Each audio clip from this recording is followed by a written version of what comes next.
I think musically, this is probably my favorite area of the game. It's as dark as it gets. And remember, the music, the initial scheme we had was that it was basically cross-fading to different tracks every time you went down, and then it was like, oh crap, there's 80 gigs of audio. And so we had to kind of figure out some selective choices. But at the end of the day, working with Monty and with Paul Fox, I thought we did a really good job at making it pretty deeply adaptive, so that basically, because the sound design and the music are not separate from one another. They are, like, in a way, when I'm trying to explain this game to people, I often say that essentially the entire game is a musical instrument. And you're playing the instrument as a byproduct of playing the game.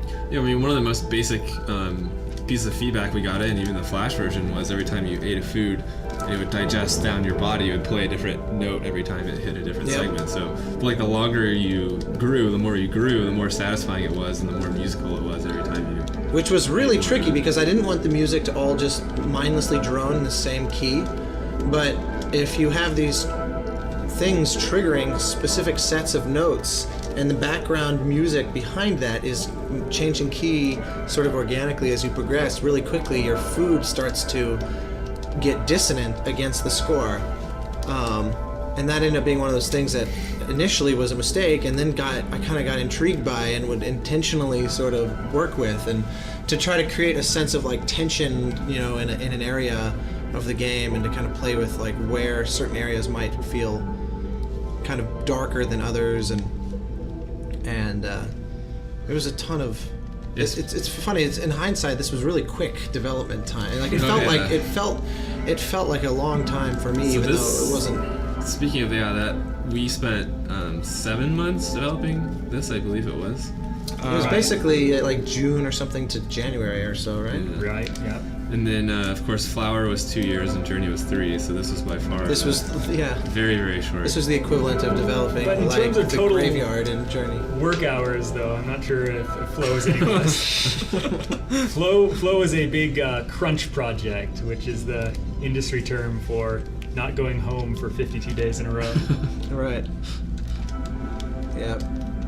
Which, we were younger then, we could take it. And now we're old and... Old and tired.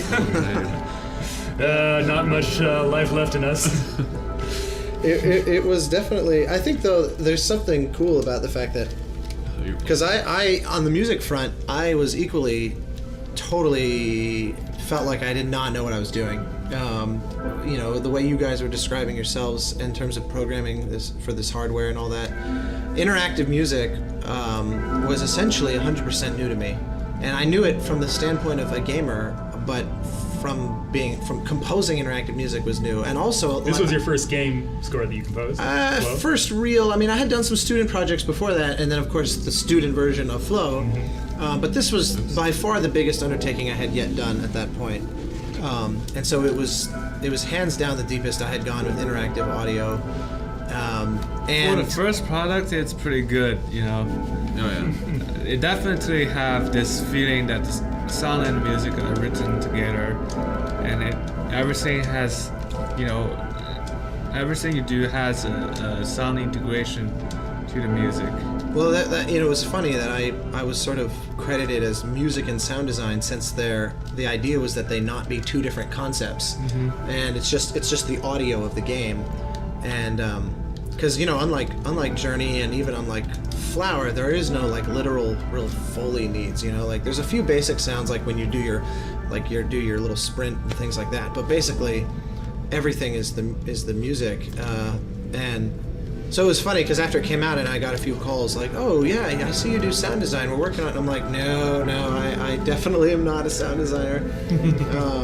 Only if the sound is the music. Yeah, if you're making flOw, then maybe, but I'm pretty sure we already made flOw. But yeah, it was cool, and it's funny also because a lot of people, I think, like perceived me as this sort of electronics, like new age musician from doing this game, which is funny because this was also the first time I had done electronic music. Huh. I mean, to this degree, I mean, I had used it in conjunction with more Is traditional. this the first time you've used a computer working? This was this was my first. I was literally born on the day this game was started. No, but it's funny, like because I'm like a pretty old school. Like I like to like write music by hand, and and write for like obviously I Always work with got orchestras time, and yeah. things like that, and so this was. I feel like you guys are raiding a village of children right now. Well, I mean, and especially in this game, because there was no narrative or anything of that sort, the music was so important to conveying any sense of emotion or progression in the game. Sorry. Yeah, I remember Kelly and I would talk at length about, we would create these overtures the same as we did on Journey, where we would try to summarize the whole campaign. And like this one, I remember we talked about like being very sneaky and stealthy and kind of, and this ended up being jazzy music, which is weird. It's like jazz electronic music. Right, because there were no cutscenes or really any sort of narrative progression in terms of what we presented to you visually or gameplay-wise. It was all up to you to create that. I mean, I guess the levels would get darker as you went deeper and more dangerous, but anything beyond that was completely up to you for the audio. Yeah, and the popularity of the music really surprised me. But I mean, the moment it came out, started getting emails from people saying, "Where can I get the soundtrack?" Which I'm proud to say, on the several days before us recording this commentary track, it has come out. That was a short 6 years or something. Yeah. Not bad. It's standard. Standard. But actually, that was really cool because it let me go back and kind of remake the music for soundtrack purposes, because I saw people managed to somehow extract it out of the game, and I saw it show up on some torrents, and I felt bad for anybody that was trying to listen to it. So this guy here we called the Nurturer Fish, I believe. That was his name. And this was one of the few quote-unquote NPC, non-player character creatures we wanted to create. This is kind of like the treasure goblin in Diablo 3, actually, except it's a lot worse. Well, It has very feminine eyelashes. the idea was to make the player want to nurture or want to sort of protect that fish, because they keep spitting out food and these- Right, like if this fish is, the longer it's alive, the more food it drops for you and stuff, but it's so pathetic looking that everyone just wants to eat it. Yeah, we That's saw what in it is. playtest like this was the most desirable fish to eat. So we got kind of the totally opposite effect. We were very new to game development. Yeah, so what was because I don't actually have any memory of this. What was because playtesting was very intense on Journey. So what was the nature? Was there much time for it, or what was the nature? I think it was equally intense back Really? then, and actually even more so because we didn't have a lot of precedent for certain game mechanics that we know work now and whatnot, that we were kind of clueless in terms of how to fix certain problems we were seeing. Actually, do you remember the first playtest, Nick? I don't think so. I know, you probably not, because that was one where you and I stayed at the office overnight. We had the 24-hour work. We stayed in overnight because we were trying to get ready for a playtest. We were really excited, and then we'd worked really hard, and then people came in and just couldn't play the game. I think you went home. These playtests were like brutal. Check in terms Rude of, awakenings. Yeah, very rude awakening. That's a good way to put and it just kept happening too. Like, we thought surely we'll be making the game better, but for the longest time it was just these 8-year-old kids would come in and just would basically be in tears at the end because they can't progress. I remember there was one playtester in particular. It was this little girl who went straight to the bottom of the first campaign, ate no food the entire way, so she was like, the smallest, weakest possible creature, and repeatedly died to the boss. Like the entire playtest just died over and over and over and over and over. It was probably after that one that we decided to remove the need to kill the Yeah, boss. and I think that's what actually that's probably what spawned that, because you had to defeat the boss to progress, and she just had no idea what she was doing wrong. Yeah, and then a game like flOw doesn't exactly have a ton of tutorial text or anything Right. like that.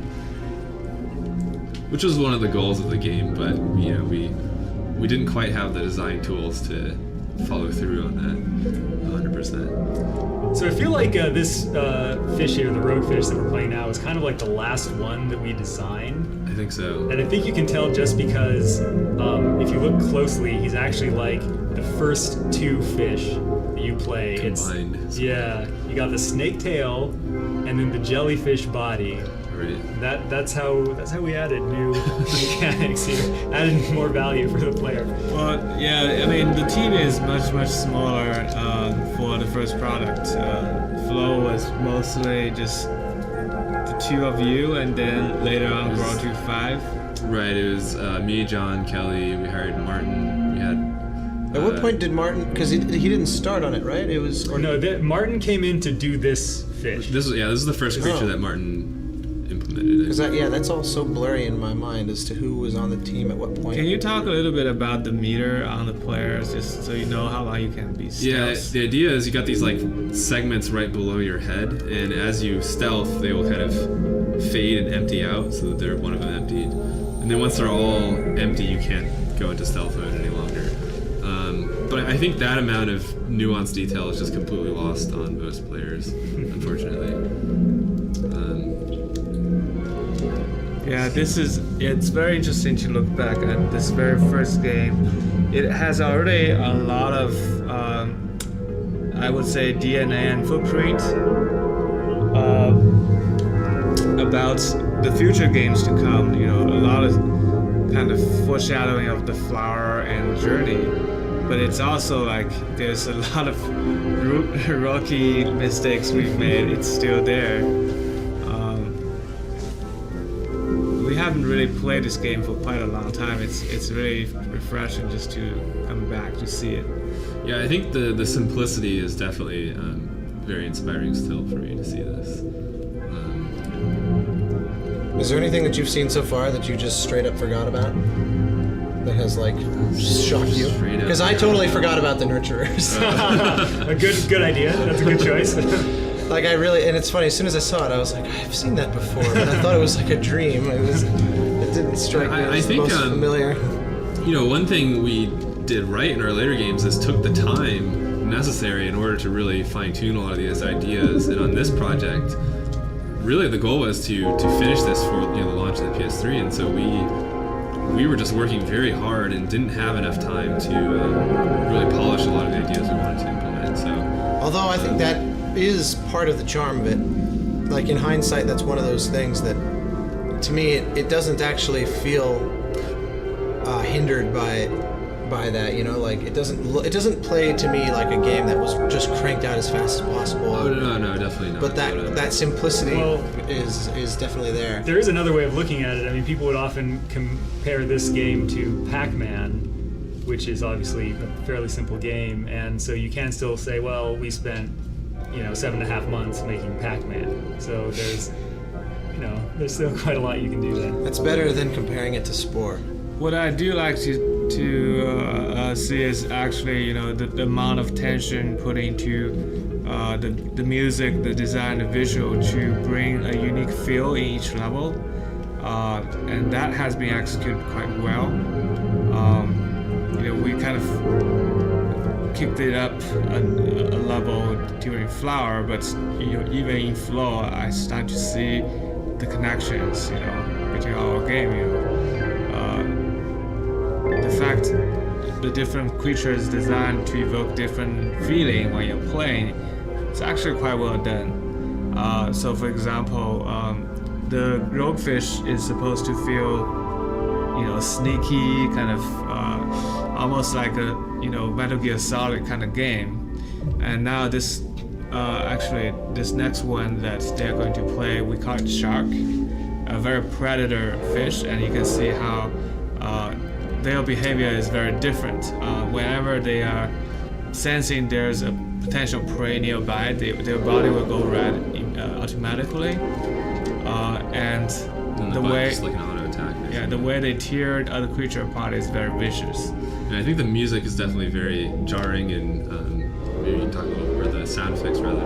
Maybe talk a little bit about that, Austin. Yeah, I mean, I spent, again, having never done sound design before this project, which is, I'm sure, a fact that I did not want Sony to know about while I was working on it. it was really cool. Actually, it was really sort of liberating to say, okay, like, you know, I'd get the instructions from you guys, like, okay, we're doing kind of this hunter shark area. You know, we want kind of like, I'd get these adjectives. It was very cool because there was no like temp sound in the game as a placeholder. It wouldn't be like just fully from the library or something acting as a thing. It would just not make noise until I sent something in. And so I would sit there and I would take like a random instrument and then I would cut off the sound of this, you know, the sound beginning, and then I'd flip it backwards, and then I'd do just like try all these processes until it started to sound like whatever. Like in this case, you would say, you know, it should have kind of a light on its feet, aggressive quality, you know, something that's dangerous but in a very kind of swift way. And you know, initially I'd think I don't have any idea how to do that, and would just start playing around and it was fun. And my God, I must have. I remember at one point I put them all in my iTunes just to see. I think there was something like 4,000 individual sounds that I created, and I don't know how many of those are in the game, but a lot. I mean, it was crazy. It was really stimulating as a composer to figure out like how do you translate like a musical idea into a quarter of a second of quote music. It was really fun. Later on, I did the orchestral adaptation of this stuff. That trying to figure out a way to duplicate that with actual acoustic instruments live, and to try to simulate the kind of semi-randomness of it in game was really a lot of fun. When they recently played that piece at the Smithsonian for the exhibit, and those musicians had never played music like that before, and they initially all kind of were scratching their head.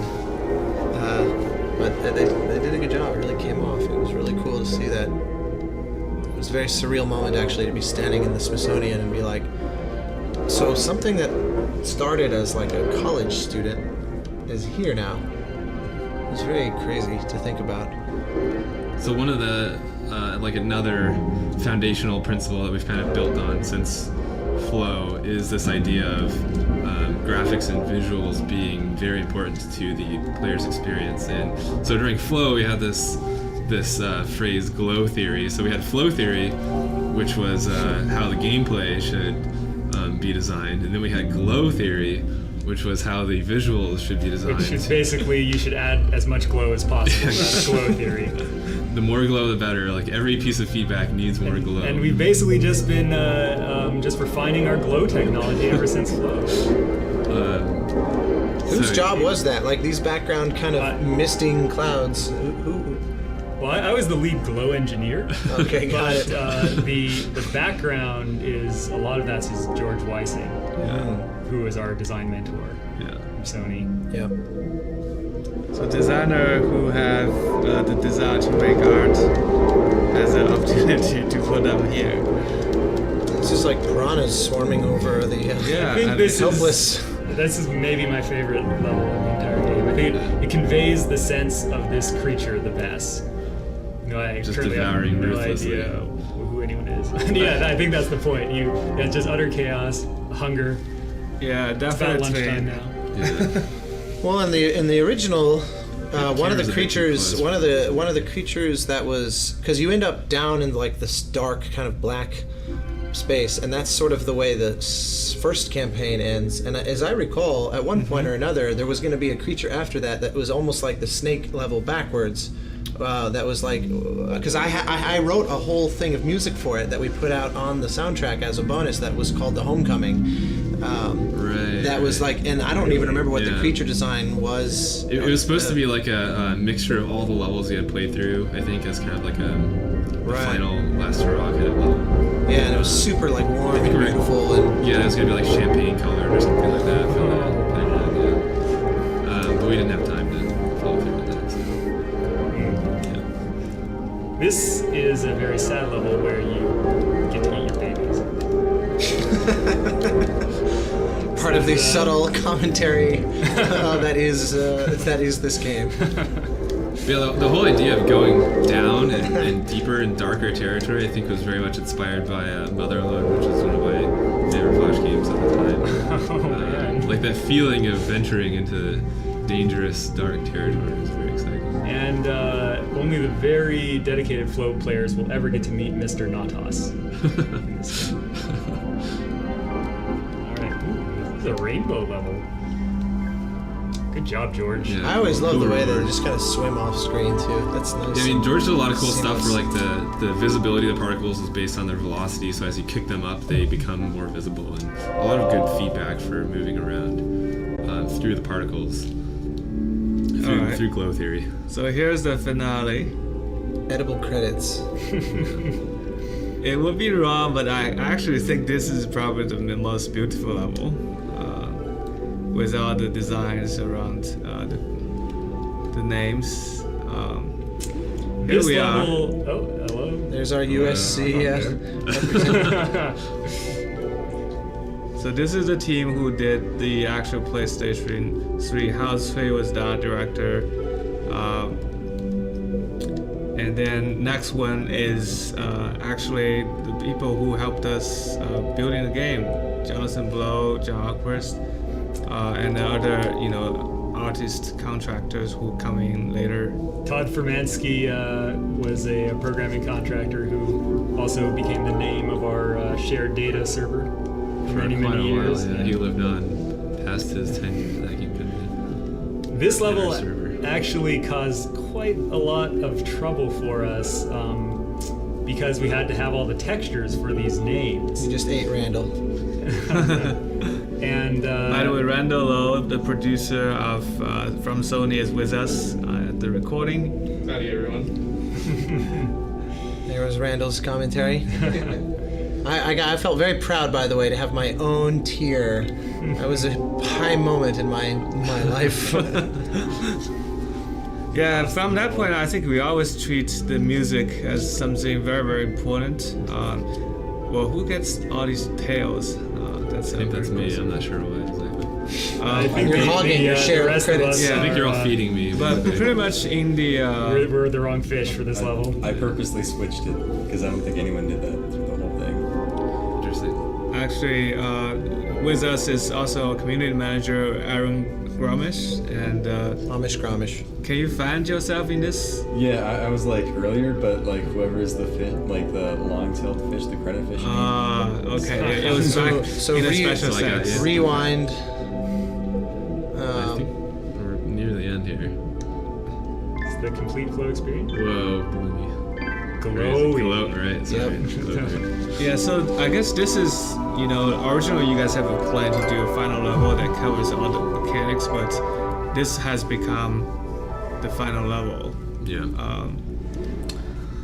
Yeah. And you can see the tradition of TGC games where the last is always kind of like a recap and a conclusion of everything else. And that's it. Yeah. The flow game. Thanks for watching, guys.